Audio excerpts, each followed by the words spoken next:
Oke, ketikkan saja di sini localhost ya /ecos teman-teman. Langsung saja klik enter. Oke, mantap ya. Nah, barusan itu muncul Google Map-nya karena ini API-nya dihubungkan dengan Google Map. Maka nanti akan tampil ya Google-nya karena ini harus online teman-teman. Oke, untuk tutorialnya simak terus.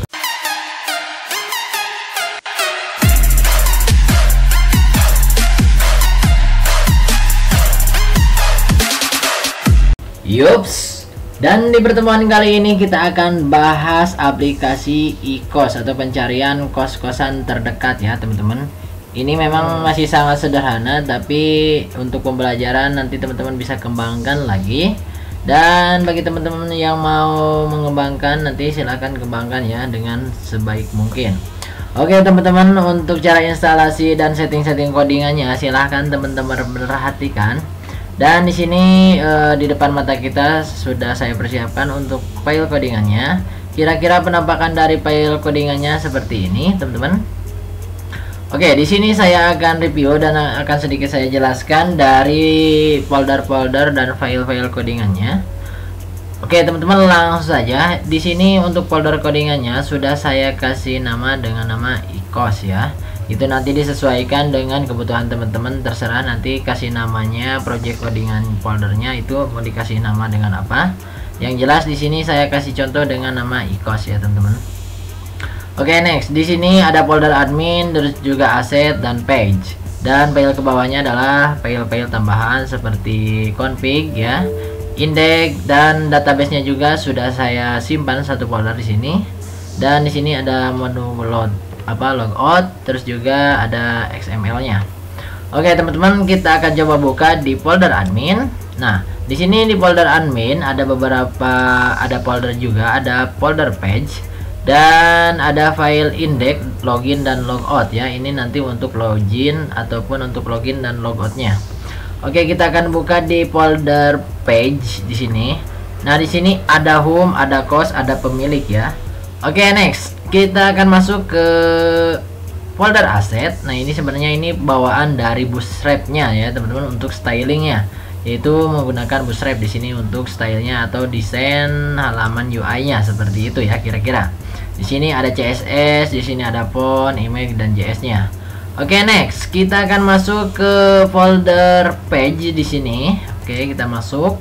Nah, di sini ada detail, terus juga galeri, home, cost dan pemilik ya teman-teman. Ini untuk file-filenya. Nah, selanjutnya next kita akan masuk ke file-file selanjutnya. Di sini mungkin saya akan bahas yang paling pentingnya saja. Oke teman-teman, di sini ada folder config.php ya. Nah, ini yang paling penting nanti untuk konfigurasi antara si file codingan dengan database ya, seperti itu. Jadi kita akan mengkoneksikan antara file codingan dengan database ketika kita membuat database di phpMyAdmin di lokalnya ya.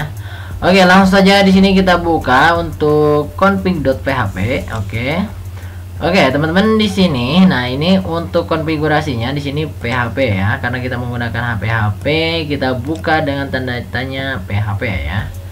Oke, di sini untuk database connection. Nah, ini untuk database koneksinya ya. Nah, nanti teman-teman silahkan perhatikan di sini. Ini yang paling penting ya, yang paling atas. Di sini untuk lokalnya teman-teman kasih dengan localhost, terus juga untuk username-nya di sini teman kasih dengan nama root ya. Untuk passwordnya teman-teman kosongkan, dan untuk dbname-nya di sini teman-teman kasih nama dengan nama apa saja yang teman-teman inginkan ya. Kalau saya di sini contohnya itu cost. Nah, dengan satu catatan, untuk nama dbname ini harus sama ketika kita nanti membuat nama database di phpMyAdmin. Oke, mantap ya. Ini harus memang benar-benar diperhatikan, karena ini kalau salah saja satu huruf ya teman-teman, itu akan error ya, nantinya akan tidak connect dengan database-nya.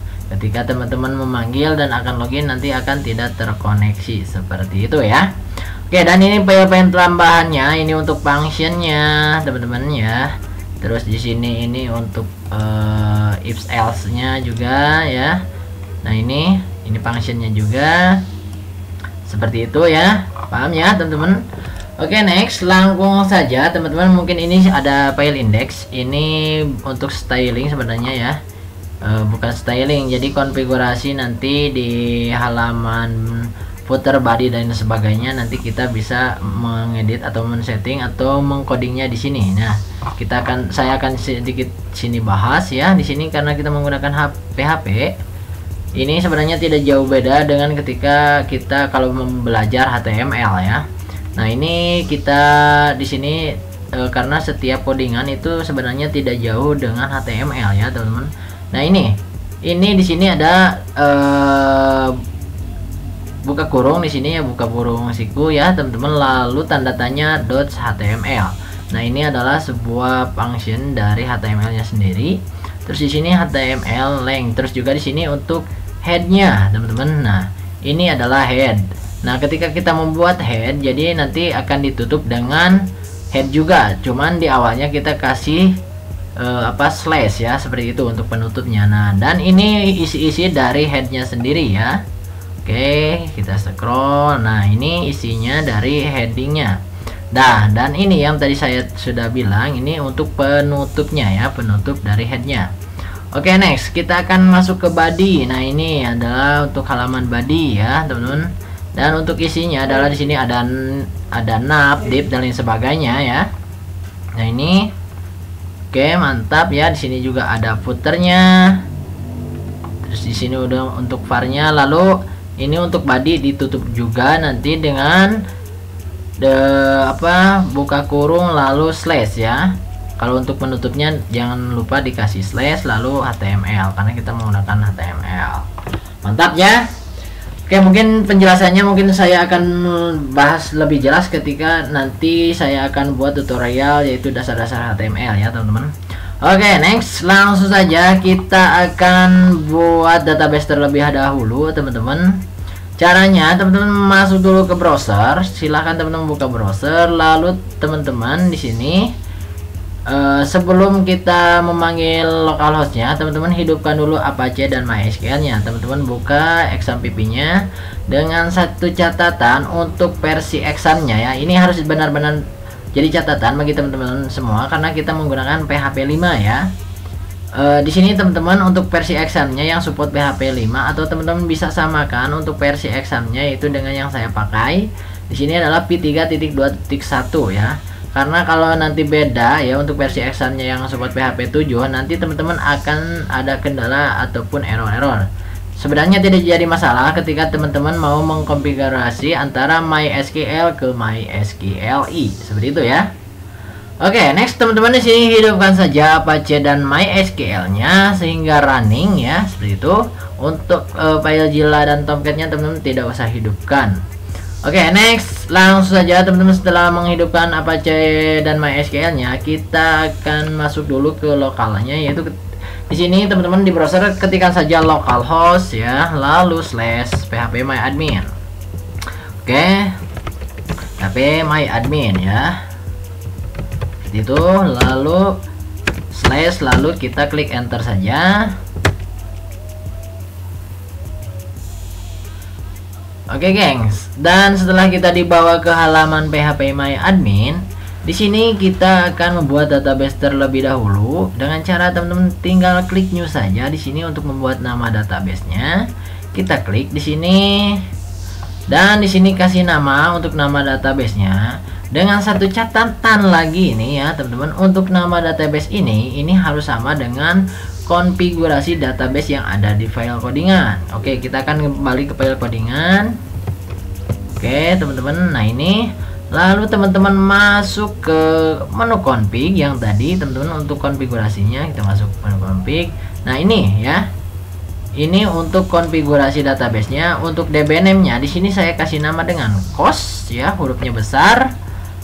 Nah, kita juga harus sama ketika kita membuat di phpMyAdmin. Kita kembali lagi. Oke, nah di sini teman-teman harus sama untuk nama database-nya. Oke, yaitu COS dengan hurufnya besar. Lalu teman-teman di sini tinggal klik buat. Oke, paham ya? Karena di sini saya sudah membuatnya, saya tidak akan membuatnya lagi, teman-teman. Langkah selanjutnya setelah nanti teman-teman membuat nama database-nya, teman-teman tinggal impor. Oke, tinggal klik impor di sini. Lalu teman-teman tinggal pilih file ya. Arahkan teman-teman cari di mana file codingannya teman-teman simpan ya. Yaitu sudah pasti yaitu di lokal di mana teman-teman menyimpan menginstalkan examnya. Contohnya di sini saya menginstalkan examnya yaitu di local D ya, lalu masuk ke folder exam dan masuk ke htdocs teman-teman. Lalu masuk ke folder codingannya ya. Di sini yaitu dengan nama icos. Teman-teman tinggal buka saja karena untuk databasenya, file databasenya saya sudah satu folder kan di sini yaitu dengan nama cos.sql ya, karena ini menggunakan SQL untuk databasenya. Teman-teman tinggal klik, lalu teman-teman tinggal klik open. Oke, mantap ya. Setelah itu ya, nanti kalau setelah teman-teman klik open, lalu teman-teman tinggal scroll ke bawah, lalu teman-teman tinggal klik kirim atau go di sini ya, sehingga pengimporan database nanti diproses. Nanti akan sedikit loading di sini teman-teman. Tunggu saja beberapa menit yaitu untuk proses penginstalan atau pengimporan databasenya. Karena di sini saya sudah membuatnya, saya tidak akan membuatnya lagi seperti itu ya. Untuk tahap-tahapnya yang sudah barusan saya jelaskan. Oke, next paham ya. Langsung saja kita akan buka dari databasenya sendiri teman-teman, yaitu dengan nama cos. Nah ini ya, kita klik saja. Oke bang, kenapa di sini hurufnya kecil ya? Karena bawaan dari databasenya. Ini walaupun tadi kita mengetikkannya huruf besar, tapi di sini kelihatannya huruf kecil, tapi sebenarnya ini besar ya. Oke, kita klik saja. Baik teman-teman, nah inilah folder-folder atau tabel-tabel dari databasenya. Ada tabel admin, galeri, cos, pemilik, seperti itu ya. Mantap ya teman-teman. Oke, next langsung saja teman-teman, kita akan coba compile si folder project codingannya. Teman-teman di sini tinggal new tab, lalu teman-teman ketikkan saja di sini localhost ya. Mantap ya. Lalu slash nama folder codingan yaitu icos. Icos ya. Jangan sampai salah. Hurufnya besar semua ya. Seperti itu ya, icos. Lalu kita klik enter saja.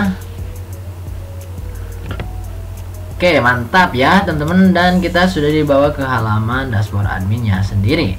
Di sini untuk dashboard admin ada cari kos ya, nanti kita bisa inputkan namanya, kosnya apa, statusnya apa, di sini harganya berapa ya, bisa kita pilih di sini dan kita set engine seperti itu. Oke, di sini untuk username dan passwordnya sendiri yaitu dengan nama admin ya, username-nya admin, passwordnya admin untuk mempermudah teman-teman. Namun nanti juga teman-teman bisa mengkombinasikan atau mengkreasikan sendiri. Teman-teman bisa mengenskript nanti ke MD5 dan lain sebagainya itu di PHP My Admin, yaitu di sini ya. Nanti teman-teman bisa mengeditnya. Cuma di sini untuk pembelajaran, untuk mempermudah teman-teman. Jadi saya setting dengan nama admin saja. Oke, kita ketikkan saja admin, lalu passwordnya juga admin ya, kita pastikan saja, lalu kita klik login. Atau nanti teman-teman untuk si user baru nanti bisa register ya. Ini bukan sebagai admin tapi sebagai user. Nanti bisa register di sini ya. Lalu nanti kalau sesudah mempunyai akun jadi langsung bisa login di sini. Oke, di sini saya akan simulasikan saja untuk registernya, teman-teman. Tapi sebelum itu kita akan masuk dulu ke admin ya. Di sini nanggung ya, teman-teman. Nanti kita akan kembali lagi. Oke, kita klik saja login di sini ya untuk masuk ke dashboard admin. Kita klik login. Dan di sini sudah berhasil, kita klik OK saja. Oke, mantap ya. Nah, inilah dashboard admin dari aplikasi icos ini. Seperti itu ya. Oke, teman-teman, sorry ya. Di sini tadi ada sedikit kesalahan, teman-teman. Saya sedikit lupa tadi ya. Di sini ini form login untuk si user nantinya yang sudah registrasi ya. Jadi si user yang mengunjungi website kita untuk pencarian kos di sini ya, nanti harus login terlebih dahulu dengan ketika sudah mempunyai akun ya, teman-teman, seperti itu. Tapi untuk kita masuk ke dashboard admin ya, teman-teman, di sini teman-teman ketikkan localhost lalu /icos dan di sininya bukan index.php ya, teman-teman, yaitu dengan admin ya. Oke, kita di sini teman-teman perhatikan karena tadi saya sedikit agak kesalahan teknis, teman-teman ya, penjelasannya ya gitu. Jadi untuk masuk ke dashboard admin di sini Untuk memanggilnya itu localhost lalu /icos, lalu di sini ketikkan admin ya, bukan index.php ya. Oke, kita klikkan saja admin. Oke, dan kita akan dibawa ke dashboard loginnya seperti ini ya. Nah, untuk mempermudah teman-teman ya, di sini yaitu untuk username dan passwordnya sendiri adalah admin. Kita ketikkan saja sini admin, lalu passwordnya juga admin ya. Lalu kita klik login. Oke, mantap ya. Nah, inilah tampilan dari dashboard adminnya sendiri, teman-teman. Ini memang masih sangat sederhana ya, tapi lumayan untuk sebuah pembelajaran dan nantinya teman-teman kembangkan lagi. Oke, mantap ya. Di sini ada view full screen, di sini ada print chat, chart ya, teman-teman. Di sini ada download image ya, seperti itu, dokumen, terus juga di sini ada vektor ya. Lalu di sini ada menu laporan. Di sini ada laporan pemilik dan cost. Ini dari dashboard admin sendiri. Ini memang masih sangat sederhana dan ini API-nya juga harus online ya, teman-teman, karena menggunakan API Google Map ya. Jadi ya walaupun memang nantinya Google Map itu berbayar, tapi kita bisa menggunakan yang gratisnya saja. Seperti itu ya. Katakanlah Gojek. Nah, Gojek itu sebenarnya itu berbayar ke Google Map-nya, teman-teman. Jadi untuk mengakses di mana sebuah lokasi, kita men-track sebuah lokasi ya, seperti itu berbayar. Dari ada yang per tahun, ada yang setiap bulan, biasanya per tahun, seperti itu ya. Tapi ada yang kita bisa gunakan secara gratis itu, tapi ya mungkin terbatas dan ada batasan waktunya juga, seperti itu. Nah, ini juga menggunakan yang berbatas. Jadi di sini mapnya ini kurang tampil ya, tidak tampil ya, teman-teman. Sebenarnya harus tampil ya, karena ya seperti itu kata saya juga tadi. Jadi kita bisa menghubungkannya dengan API. Paham ya? Next, kita akan lanjutkan, teman-teman. Kita akan masuk lagi ke halaman websitenya, yaitu di sini, teman-teman. Untuk localhost-nya, teman-teman ketikkan saja localhost lalu /icos. Lalu yang ini kita hapus dulu ya. Nah, ini kita akan masuk ke dashboard ke websitenya. Kita klik. Nah, ini nanti untuk halaman websitenya kira-kira akan seperti ini ya, teman-teman. Jadi si pengunjung akan melihatnya seperti ini. Jadi bisa cari namanya apa, statusnya apa, harganya dari berapa, dan kita bisa mencarinya ketika kita sudah menginputkan lokasi-lokasi kosannya, seperti itu ya. Dan di sini bagi user seperti biasa, jadi harus register terlebih dahulu, teman-teman. Oke, kita klik register. Misalkan ini pengunjung baru ya, ini harus register. Oke, kita scroll. Nah, di sini untuk sebagai pemilik kos di sini ya, teman-teman. Jadi untuk daftar di sini, misalkan ini sebagai pemilik kos yang mempunyai kos, jadi daftar di sini nantinya. Misalkannya di sini namanya Bayu ya. Oke, Bayu T saja misalkan ya. Oke, next. Langsung di sini alamatnya misalkan Bandung.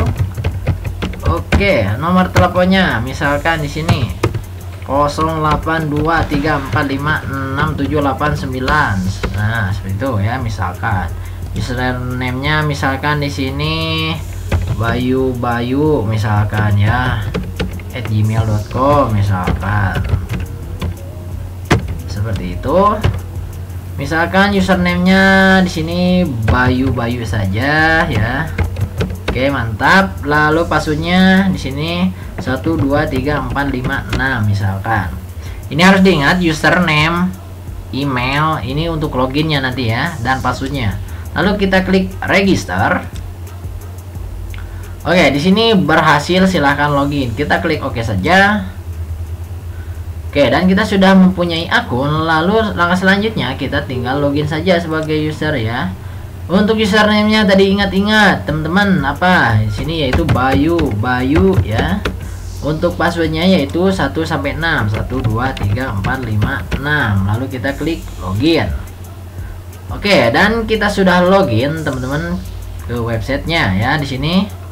Nah, ini adalah user saya. Ini sebagai user, jadi kita bisa mengedit profil, daftar kosnya, galerinya ya. Dan di sini si user nanti itu yang punya lapak ya, yang punya kosan, nanti bisa mendaftarkan kosannya di sini. Namanya apa misalkan ya. Alamatnya di mana, title-nya di sini ya, kamarnya tersedia, terus juga di sini statusnya misalkan laki-laki perempuan. Buat laki-laki fasilitasnya apa saja, di sini tinggal isikan. Harganya di sini misalkan harga per 3 bulan misalkan ya, harga per 6 bulan, harga per tahun. isikan saja, lalu teman-teman klik simpan di sini. Maka nanti setiap user yang mempunyai kosan nanti akan tampil di websitenya. Mantap ya teman-teman. Dan ini memang masih sangat sederhana dan perlu dikembangkan lagi seperti itu ya. Nanti ini sebagai pembelajaran saja bagi teman-teman semua. Mudah-mudahan bermanfaat, dan di tempat teman kali ini saya cukupkan sekian ya teman-teman. Jika ada salah-salah kata saya mohon maaf, dan bagi teman-teman semua yang baru berkunjung di channel ini silahkan klik tombol subscribe ya, dukung channel ini agar terus berkembang, dan jangan lupa like, comment, share juga ke teman-teman yang lain agar apa yang kita tahu orang lain pun tahu. Ambil yang positifnya, buang yang jeleknya. Sampai jumpa di video berikutnya.